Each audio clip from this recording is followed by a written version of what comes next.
The worst tenants are not the ones that have bad credit.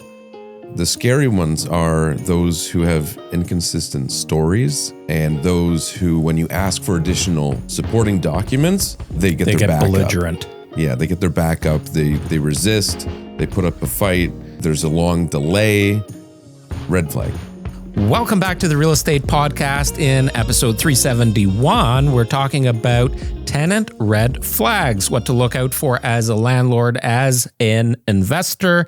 And to make it easier for you, we have included timestamps so you can fast forward to the sections that matter to you most. I hope you enjoy. Let's go. Welcome to the Real Estate Podcast, your go-to source for raw, unfiltered stories and expert tips. Whether you're a buyer, seller, tenant, landlord, or realtor, join us as we dive into the world of real estate. Yeah, because it was against our better judgment. Tenant red flags and boundaries in today's episode of the Real Estate Podcast. Hello, Adrian. I just noticed we have Red Bull down there. There's Red Bull. I never drink that stuff, but we got rum, we got Red Bull, we got Coke, we got Coca-Cola. Yeah. We have Sprite, we have bubbly, we have beer, we have well red equipped. wine, we have white wine, we have tequila. So if you're watching, listening, and you live in Milton and you'd like to have a massage and a cocktail, feel free to come over for the holidays. We like guests. So today we're talking about red flags when interviewing tenants and setting boundaries. Yeah, that's what I said. Yeah, I'm just saying it again because we get distracted with our inventory of beverages.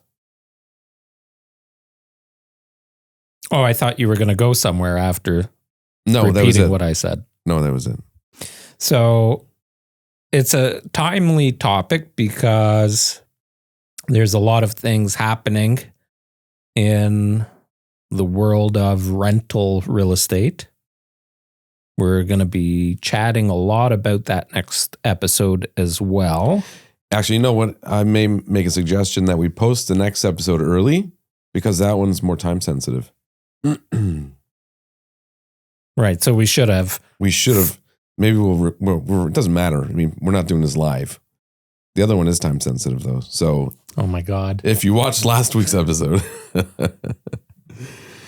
Anyways, yeah, there's a lot of stuff happening right now as it relates to tenants. And I think it's important for people to understand how to qualify tenant and why you shouldn't be afraid of becoming a landlord.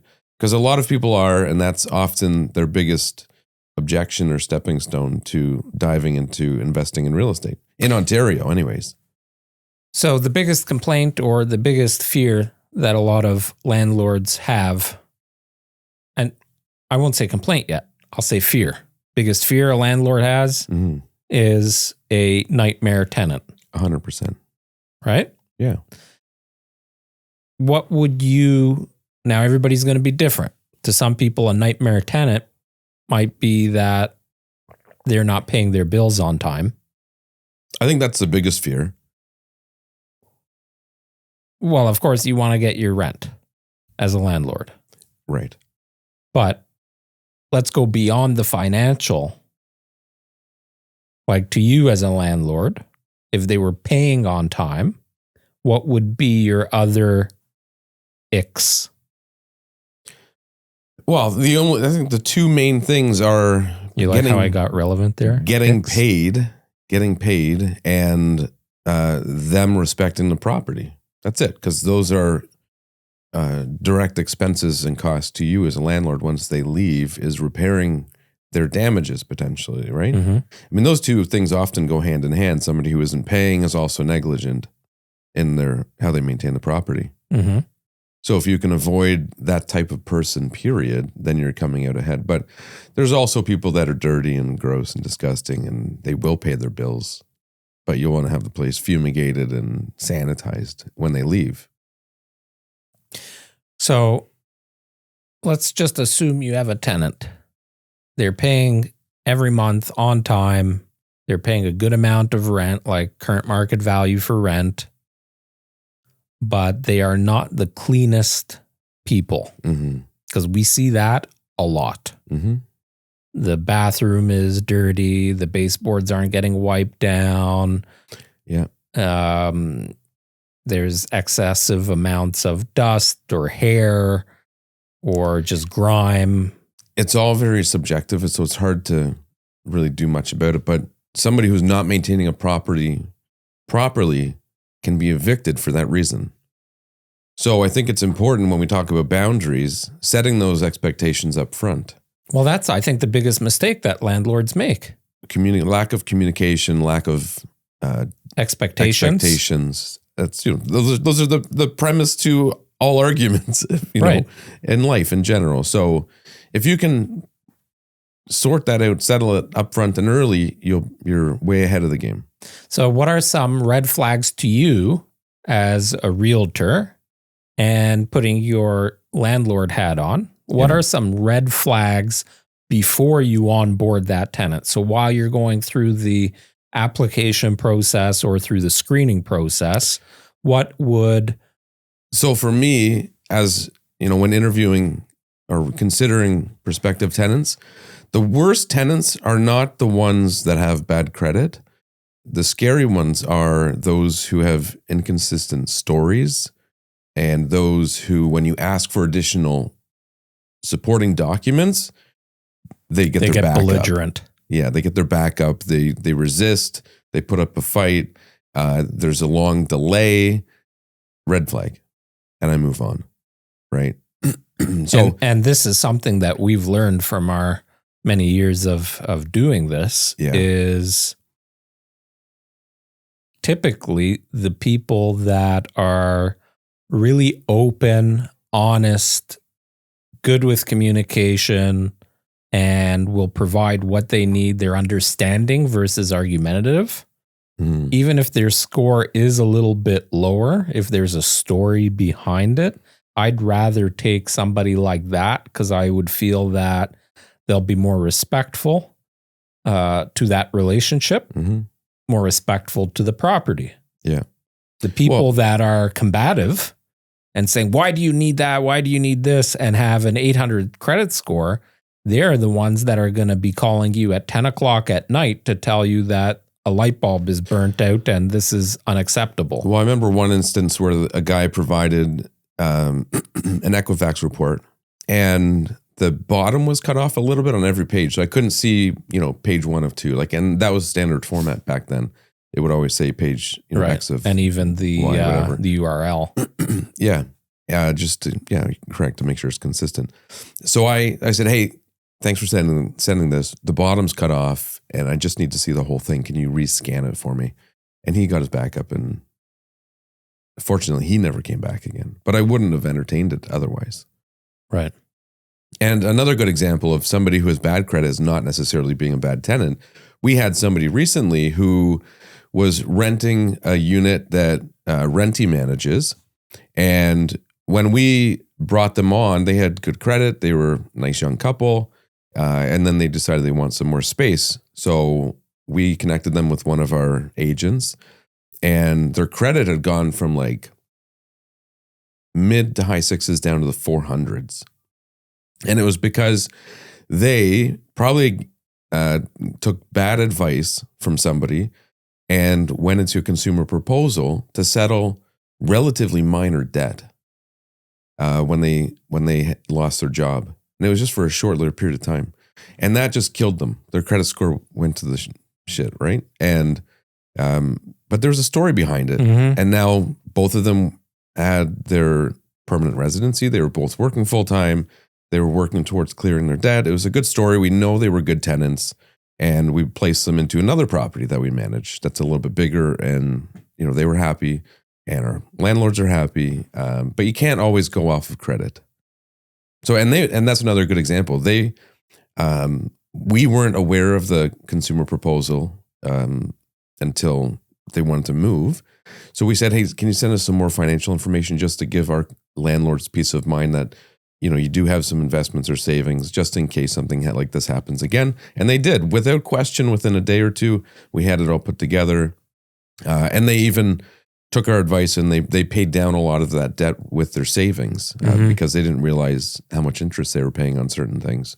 But, just good communication, put them in a better position, and it gave us a great tenant. We had one applicant recently, and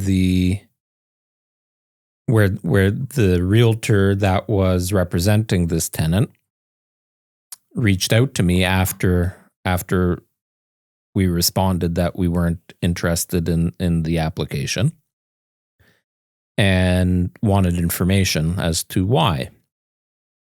And I asked the realtor, have you looked at his credit report? The one you sent me. Have you looked at it?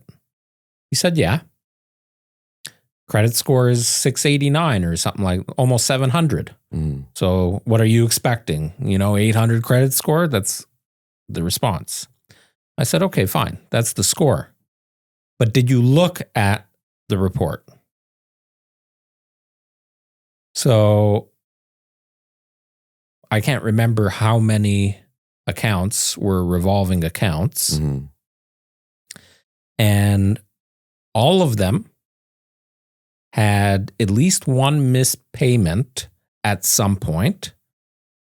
Several of them had multiple missed payments, and that's this year. So I don't know how this credit score is going to maintain itself, but everything was very close to the limit. And we're not talking like big balances, like $1,500 on a $1,500 limit, $1,000 on a $1,000 limit.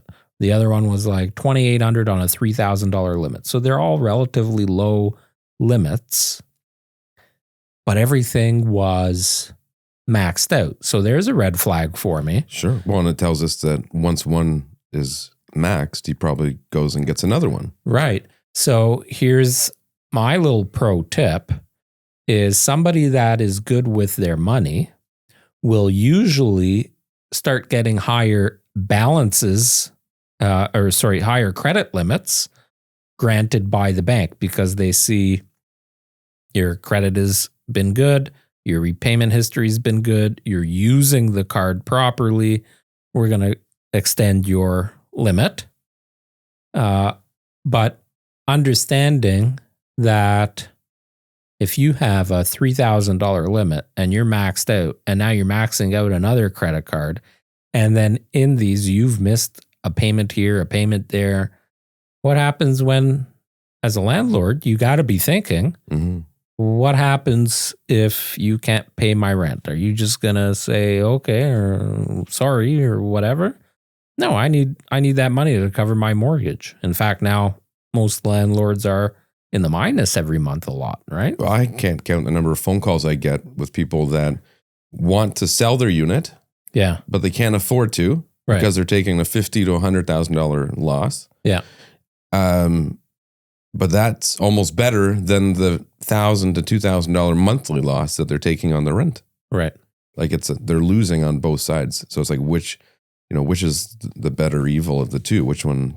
What we're seeing a lot of now is, which we didn't see in the past necessarily, is tenants that are saying, I know my rent is due today or tomorrow, but can you give me an extra few days for whatever reason? Might be legitimate or not, but they're asking for a grace period now. More, I don't know. Have you noticed that? I know some cases. I wouldn't say a high percentage, though. So I don't know how consistent it is. I'm not saying it's like 50% of our tenants. No. But it's more so now than in the past where people are asking for an extension. Can you give me another week? I'll get it to you in a week. So my suggestion to a landlord who's had this proposition come to them from a tenant is, again, it comes back to communications, boundaries, and setting the right expectations. I think the first time is okay, but you need to set the expectations going forward. So, people get into a bind, and it's inevitable that finances are not always there. Yeah. So the first time a tenant comes to you and says, do you mind if I delay my rent a few days? give them the grace period and, let it be, but don't let it happen again. And say that right away. Well, you put that in writing. Well, put it in writing and say, I'll permit it this time. You can pay 3 days late. But I want to be clear. I'm not allowing it to happen again because I, like you, have financial commitments that I need to make. And I can't make those if you're not making your payment. Right. And at the same time, give them ways, like support them and find ways to help them. Say, listen, here's some things you may want to consider. Open a small line of credit. Start putting money into a savings account as a slush fund, an emergency fund. Start doing $100 a month, whatever. And enroll in, what's it called? Overdraft protection. Right. If you go into overdraft one time, the cost of the overdraft protection is worth it.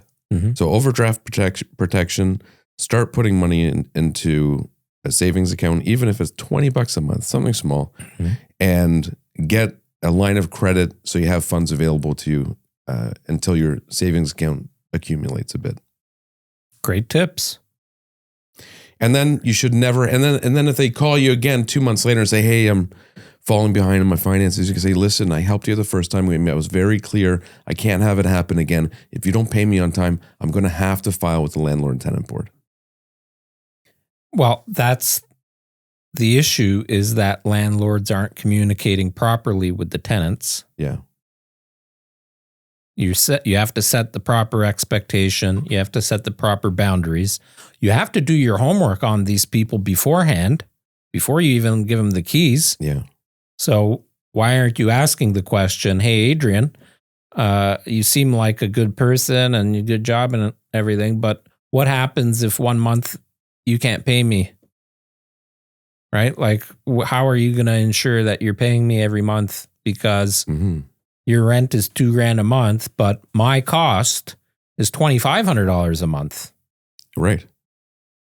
And that's realistic these days. Yeah, if not conservative. You know what drives me nuts is the tenants that think the landlords are swimming in money and, oh yeah, they can afford it, or they think they're rich, or they look down on the landlord because... Well, many times they've refinanced their primary residence and this is their retirement plan. Right. And if it doesn't go perfectly and they don't get rent every single month, they may not be retiring. For a lot of people, I find women and couples especially are relying on that as kind of the nest egg. Yeah. Right? So they're in their 30s, 40s, 50s. They buy a rental property or 2 or 3 or 4, and that is their retirement plan. Instead of investing in stocks, mutual funds, whatever, they've decided to invest in real estate or have that as a part of their portfolio. And since it's such a large investment, that becomes their plan, part of their plan. Mm-hmm. And more people also buying properties with the mindset that their children may not be able to afford real estate as their kids get older. So they buy it early, prematurely, and rent it out and hope to pay that down and have their kids move into that home at a certain point or sell it to them or whatever. Yeah. So getting paid is primary. Okay, so just want to go back to the red flags before we wrap it up, because we're a little bouncing around a bit. A little bouncy. Might be the Red Bull. Yeah. So is there anything specific that would stand out as a red flag for a tenant?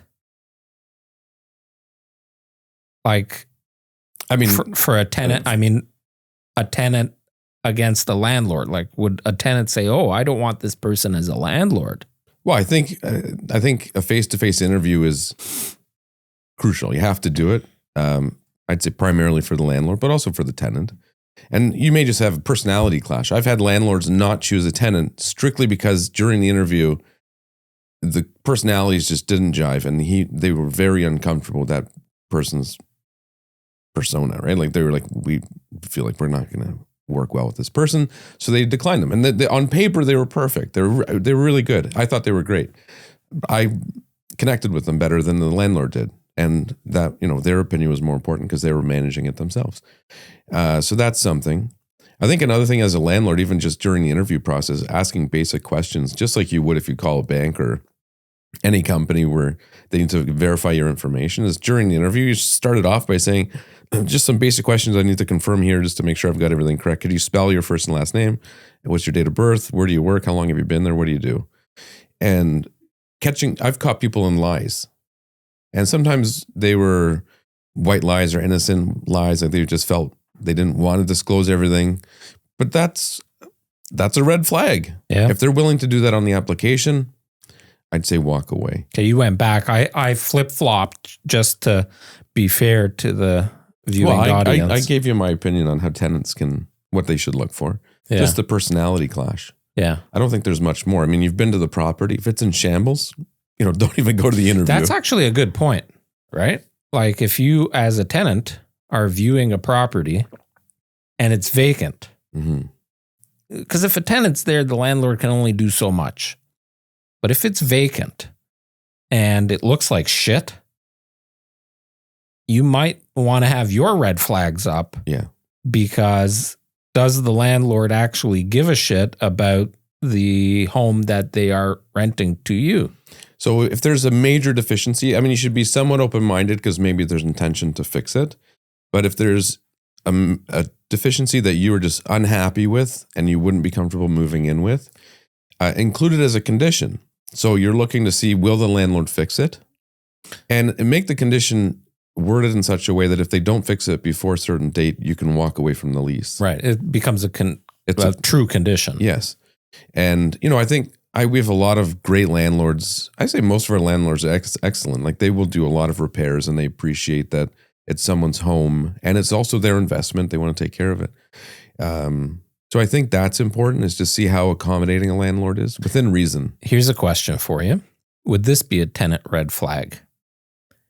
If a tenant views your property, places an offer, and in the offer is a laundry list of things that they want repaired. And some of them are legitimate, some of them are very nitpicky. Mm-hmm.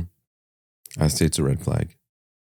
If they're nitpicky, right, I would question it. But I would also, it's not an immediate no. It's okay, well, let's have a face-to-face and talk about it, because the tenant may be like, I just included it there to see if you'd be comfortable with it. I don't really care. Right. But these 3 items I do, that would be important to me. It would mean a lot if you could fix it. That's a different conversation, right? Right. So I think everything should be taken with a grain of salt. So where does it get too nitpicky in that sense? There's no way to explain it. You just know. Individual and that's case. With us interviewing people and qualifying, a lot of it's gut feeling. Right. Like, actually, it's a bad example. I won't go down the road. But I do have one last tip for landlords, and it's a bit of a plug for Renty. And a great tip to help ensure more consistent monthly rent payments is to report them to the credit bureau. And so Renty offers that. It's like $12.99 a month. Very cheap. Monthly rent. Is that all we charge for that? Yeah. Oh, monthly rent gets reported to the credit bureau. And that in itself is reason enough for most tenants to ensure they make their rent payments on time. In fact, we even had a tenant contact us recently whose landlord was not on that program. They wanted it reported to the bureau, so they're paying us for that service, and now we're helping build their credit. But that's a very easy way. That would be a good radio ad, what you just did right there. Well, my voice is a bit deeper lately because I feel my house is, I forgot to turn my humidifier up. Oh. So my voice. I thought maybe you're on testosterone. That seems to be popular these days. Yeah, apparently. But no. Anyways, that's my tip. Yeah, rent reporting. It makes a world of difference. All right. Well, in the next episode, we'll get back into what changes are happening or happened. Or it could have been in the previous episode. Right. We'll let Robbie figure that out. Yeah. And we'll talk about it in the outro, so you know where to go. So this is actually episode 371. We'll know shortly. Thanks for listening. Bye. That's it for today's episode and talking about tenant red flags and setting healthy boundaries. There is an episode that you must watch if you want to dive a little bit deeper. That's episode 235. We've got a link in the description for you. Go back and watch that. It's a must watch or listen. And thanks for tuning in. We'll see you next time.